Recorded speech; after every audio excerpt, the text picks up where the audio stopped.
Cuando definimos la parábola lo hicimos en términos de una recta llamada directriz y de un punto llamado foco que no pertenece a la directriz. Y dijimos entonces, o definimos mejor dicho, a la parábola como lugar de los puntos del plano que están a la misma distancia del foco que de la directriz, que equidistan del foco y de la directriz.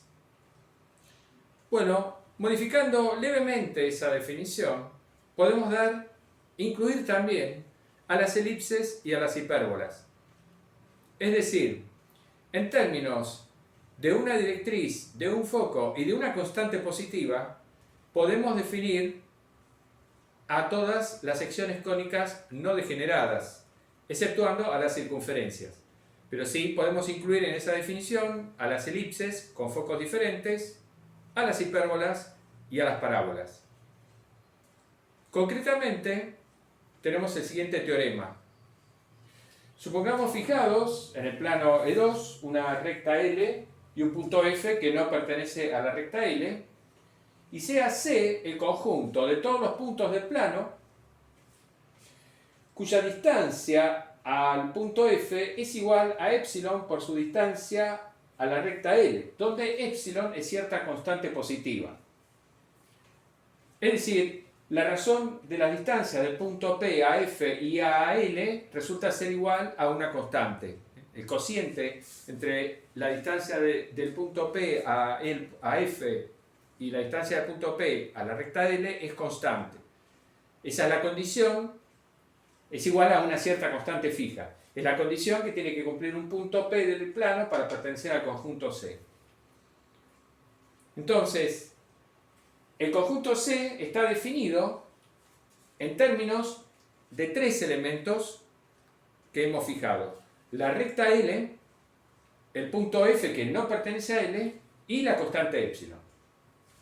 Depende entonces, el conjunto C está definido en función de esos tres elementos. Bueno, ¿qué va a ocurrir? Si epsilon es igual a 1, el conjunto C es una parábola con foco en el punto F y directriz L. Bueno, esta primera afirmación ciertamente no tiene nada de novedoso, porque es precisamente así como se ha definido la parábola. Si epsilon es igual a 1, estamos diciendo que el conjunto C son todos los puntos del plano que equidistan de F y de L, del punto F de la recta L. Y sabemos que, por definición, eso es la parábola con foco en el punto F y directriz en la recta L. De modo tal de que si esta constante epsilon es igual a 1, decir que el conjunto C es una parábola con foco en F y directriz L en realidad es una trivialidad porque es así por definición. Lo interesante es lo que viene después. Si esta constante positiva es menor a 1, entonces este conjunto es una elipse. Es una elipse, uno de cuyos focos va a ser el punto F y que va a tener excentricidad epsilon. Este número epsilon además va a ser la excentricidad de la elipse. Entonces, si epsilon es menor a 1, este conjunto C representa una elipse de excentricidad epsilon y con un foco en el punto F. Y si epsilon es más grande que 1, entonces este conjunto C va a ser una hipérbola con excentricidad epsilon y con un foco en el punto F. Gráficamente, digamos, podemos ilustrar lo que dice el teorema con estos dibujos. En el primer caso no hay nada que decir, si epsilon es igual a 1, lo que tenemos es una parábola, esta es la directriz, este es el foco. Entonces, en ese caso, C depende de dos parámetros nada más, que sería la distancia del foco a la directriz, bueno, y el mismo punto F, entonces, no, de un solo parámetro que es D, depende la parábola, y bueno, va a tener esta forma, digamos, si acá se sitúa la recta L y acá está el punto F, la parábola va a tener aproximadamente, digamos, va a ser algo así.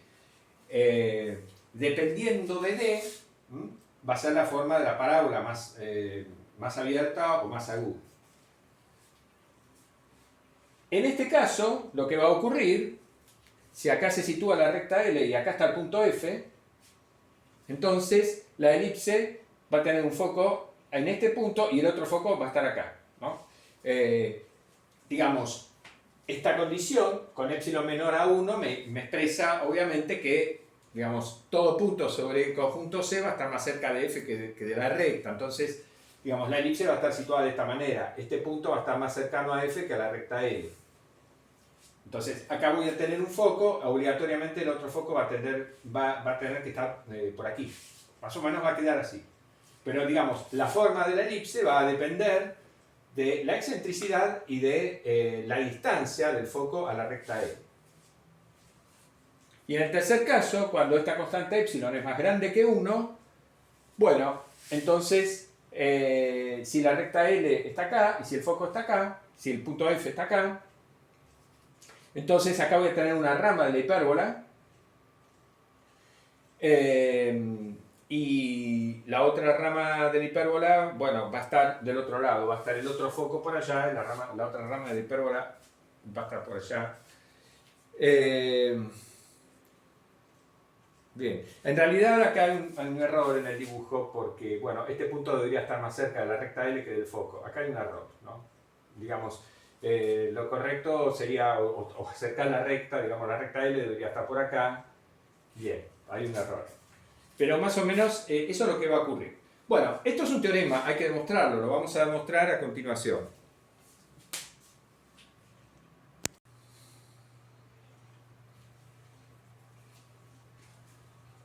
Bueno, demostremos entonces el teorema.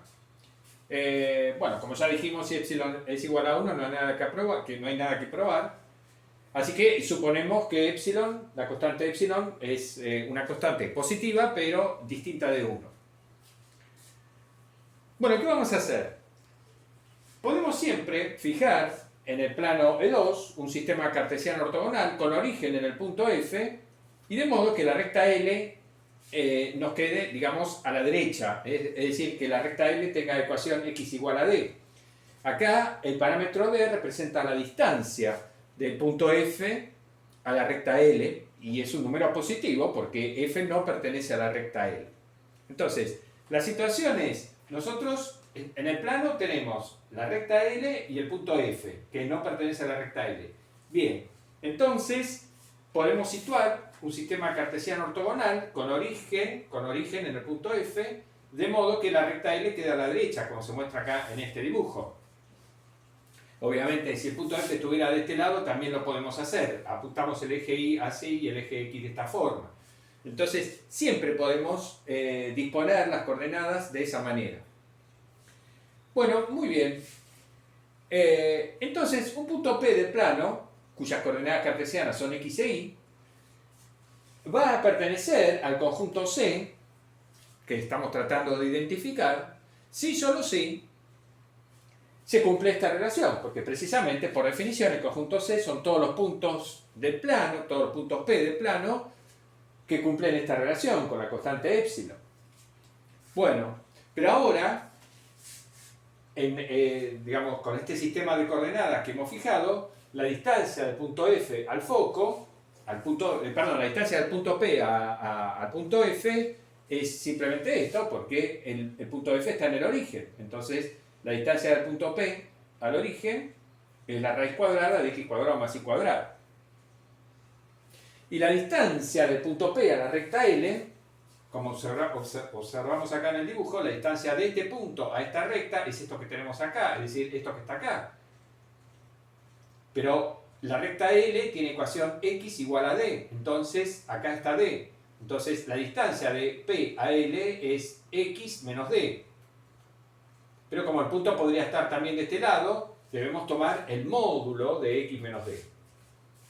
Bien, entonces, esta ecuación, escrita en coordenadas cartesianas, con esta elección de los ejes, se expresa de esta forma.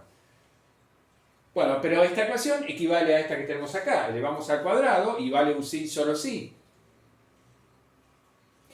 Cuando desarrollamos este cuadrado y hacemos un pasaje de miembros, digamos, epsilon cuadrado por x cuadrado nos va a quedar acá, lo pasamos para este lado y entonces sacamos x cuadrado como factor común. Después vamos a tener menos 2 veces d por x por epsilon al cuadrado. Bueno, eso también lo pasamos para el otro miembro. Y dejamos simplemente de este lado la constante, digamos, d al cuadrado multiplicada por epsilon al cuadrado, ¿no? Entonces, bueno, esta ecuación equivale a esta que tenemos acá. Y ahora lo que hacemos es completar el cuadrado que tenemos acá, digamos, con este término con este, completamos el cuadrado. Lo podemos hacer porque podemos sacar como factor común 1 menos epsilon al cuadrado, porque como epsilon es distinto de 1, este número es distinto de 0. Entonces, como este número, 1 menos epsilon al cuadrado, es distinto de 0, en principio es positivo o negativo. Pero yo todavía no dije si epsilon es menor a 1 o mayor a 1. Simplemente esto, por ahora asumo que epsilon es distinto de 1. Pero ya con eso sé que esto es distinto de 0, entonces puedo completar el cuadrado, me va a quedar esto así.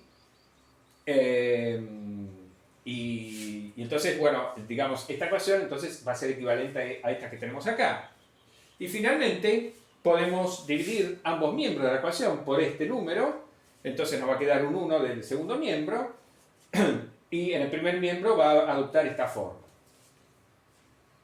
Bueno, a esta ecuación le ponemos un asterisco porque es muy importante. Esta ecuación ya tiene un aspecto muy sugerente, muy familiar. Digamos, casi como que uno dice, yo tengo que demostrar que si epsilon es distinto de 1, entonces el conjunto C o es una elipse o es una hipérbola. Y resulta que situando el sistema de coordenadas cartesianas de esta forma, como lo hemos hecho, resulta que la ecuación de C tiene esta forma. Y entonces uno dice, esto se parece mucho. Digamos, si epsilon es menor a 1, ¿qué va a pasar? Este número que tenemos acá es positivo, porque epsilon cuadrado va a ser menor a 1 también, entonces 1 menos epsilon cuadrado va a ser un número positivo. Entonces, si epsilon es menor a 1, acá tenemos un número positivo. Y entonces esta ecuación claramente representa una elipse. Ya no hay nada más que decir.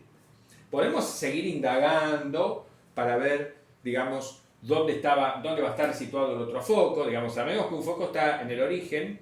Todavía no lo sabemos en realidad. Sabemos que el centro de esta elipse, si epsilon es menor a 1, el centro de la elipse va a ser el punto de coordenadas x igual a menos esto que tenemos acá, e y igual a 0, entonces el centro va a estar por acá, con lo cual el otro foco va a estar del otro lado. Podemos averiguar muchas cosas todavía, pero sí, seguro, ya sabemos que si epsilon es menor a 1, entonces esto representa una elipse. Falta ver también que efectivamente este epsilon que aparece acá, que este epsilon es la excentricidad de la elipse, porque eso todavía no está, digamos, no está claro. Pero sí está claro que si epsilon es menor a 1, esto es una elipse. Y también está claro que si epsilon es más grande que 1, esto es una hipérbola, porque si epsilon es más grande que 1, este número va a ser negativo, entonces ponemos un menos acá y un menos acá abajo, y entonces nos va a quedar, ahora lo transformamos en un número positivo, es decir, ponemos un menos acá y acá ponemos epsilon cuadrado menos 1, en lugar de 1 menos epsilon cuadrado, y entonces ahí advertimos que tenemos la ecuación de una hipérbola. Nuevamente habrá que ver bien si epsilon es realmente la excentricidad y dónde está el centro y todo lo demás. Bueno, el centro va a estar acá, en el punto x igual a menos, sí igual el centro, ¿no? Como en el caso de la elipse. Bien, entonces continuamos analizando a partir de acá qué es, digamos, qué es lo que ocurre.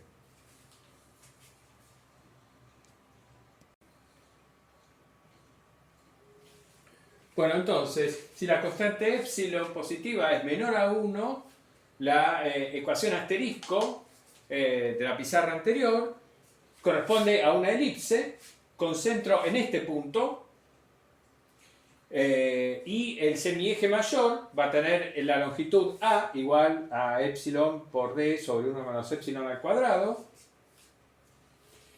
y el semieje menor B va a tener longitud B igual a, bueno, esto que tenemos acá, ¿no? Eso sale de la ecuación asterisco, que está en la pizarra anterior. Claramente se observan estas conclusiones. Bien, recordemos que en el caso de la elipse, si llamamos C a la semidistancia entre los focos, todavía hasta acá no sabemos dónde están los focos, ciertamente los focos tienen que estar sobre el eje X, por la ecuación que obtuvimos, ¿no es cierto? La ecuación asterisco, en este caso, es la ecuación canónica de una elipse desplazada a este centro, pero es la ecuación canónica de una elipse. Y claramente este coeficiente A es más grande que B, lo cual nos confirma que los focos están sobre el eje X. Eso es seguro. Pero ¿dónde están situados? Bueno, sabemos dónde está el centro de la elipse. Si averiguamos cuál es la semidistancia entre los focos, entonces vamos a poder averiguar dónde están los focos, ¿no? A partir del centro. Entonces la semidistancia C, recordemos que está relacionada con los coeficientes A y B de esta manera. Entonces, C al cuadrado es A cuadrado menos B cuadrado. Bueno, cuando reemplazamos A por ese valor y B por este valor, nos queda esto. Al tomar la raíz cuadrada, lo que obtenemos es que C, la semidistancia entre los focos, resulta ser igual a epsilon al cuadrado por D sobre 1 menos epsilon al cuadrado. Cuando comparamos este valor con este, ¿a qué conclusión llegamos? Bueno, uno de los focos lo obtenemos sumándole a este valor, que está, digamos, a la abscisa del centro, le sumamos la constante C y obtenemos uno de los focos. Cuando hacemos eso, obviamente nos da 0. Entonces, eso nos confirma que un foco está en el origen, precisamente. O sea, que el punto F es uno de los focos de la elipse. Y para obtener el otro foco, bueno, a esta abscisa le restamos el valor de C y entonces concluimos que el otro foco, F tilde, es este punto. Bien, y entonces ahora además, como conocemos el valor de C y el valor de A, podemos calcular la excentricidad de la elipse dada por la ecuación asterisco. La excentricidad de la elipse, tal como nosotros la definimos en su momento, recordemos, es C sobre A. Bueno, pero reemplazamos C por este valor, epsilon al cuadrado por D sobre 1 menos epsilon al cuadrado, bueno, por 1 sobre A, de aquí sacamos que 1 sobre A es 1 menos epsilon al cuadrado sobre epsilon por D, y esta cuenta nos da epsilon. Entonces, confirmamos que la excentricidad de la elipse es epsilon.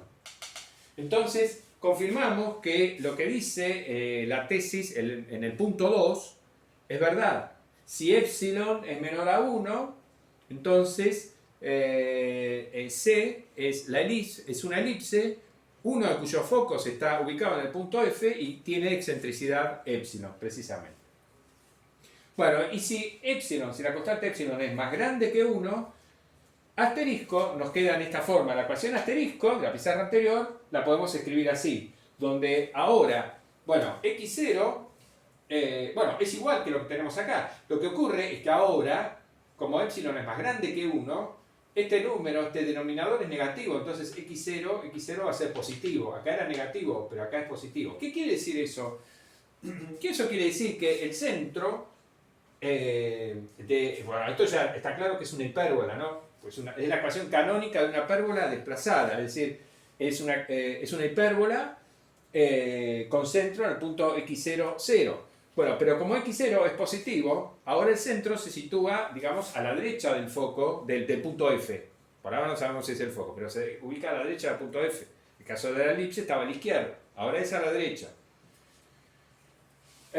Bueno, ahora A lo escribimos así, digamos, lo mismo que aquello, pero como está elevado al cuadrado lo podemos poner así, en la ecuación asterisco, y B lo escribimos así, por eso ponemos el menos así. Ponemos menos en lugar de más. Entonces la ecuación asterisco adquiere esta forma con estos valores. Ahora la constante C, que es la semidistancia entre los focos de la hipérbola, es la raíz cuadrada de a cuadrado más b cuadrado. Recordemos, en el caso de la hipérbola, la constante C está dada de esa forma, no así, sino así. El cuadrado de C no es la diferencia de los cuadrados, como en el caso de la elipse, sino la suma de los cuadrados.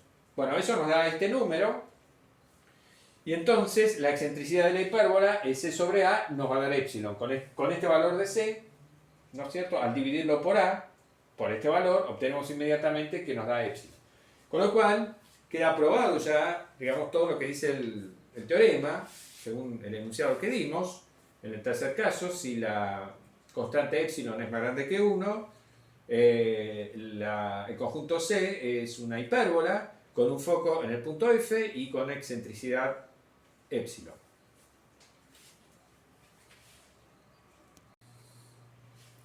Bueno, hemos probado entonces que el conjunto C, definido a partir de la recta L, del punto F que no pertenece a L y de la constante epsilon, va a representar siempre una parábola, una elipse o una hipérbola, según epsilon sea 1, epsilon menor a 1 o epsilon más grande que 1.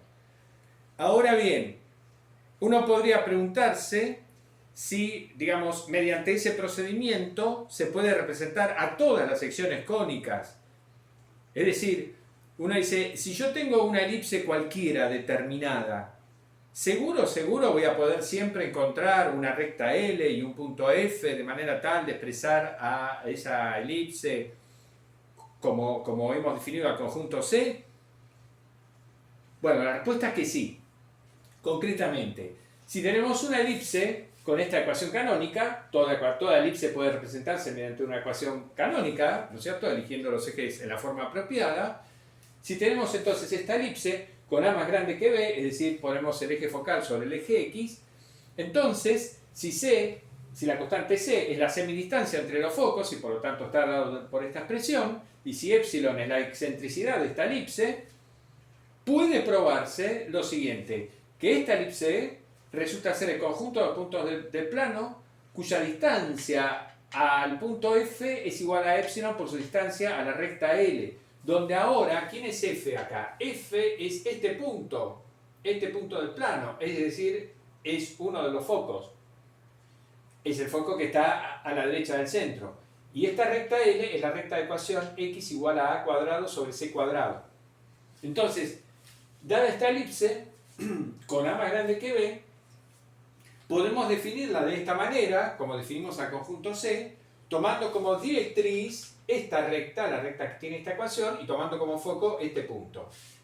Pero a la misma elipse también tenemos la opción de elegir el otro foco y tomar esta directriz. También se va a cumplir lo mismo. La epsilon es la misma, ¿no? Por supuesto, es C sobre A, la excentricidad. O sea que tenemos dos alternativas. Digamos, si elegimos este foco, debemos elegir esta directriz. Pero podemos elegir también este foco, y en ese caso debemos elegir esta directriz, pero para definir a la elipse de esta forma, ¿no es cierto? Y con la hipérbola, pues pasa exactamente lo mismo. Si tenemos esta hipérbola, bueno, tomamos C, ahora la semidistancia entre los focos está dado por esta expresión. La excentricidad se define igual, C sobre A, pero ahora es más grande que 1, porque C es más grande que A. Bien, y va a ocurrir exactamente lo mismo, no lo volvemos a escribir. Pongan H acá y es exactamente igual. Todo cambia, todo es lo mismo, digamos, porque tenemos los focos situados en C0 y en menos C0, etc. Todo queda igual. Entonces, quiere decir que todas las secciones cónicas se pueden describir en términos, salvo la circunferencia, ¿no?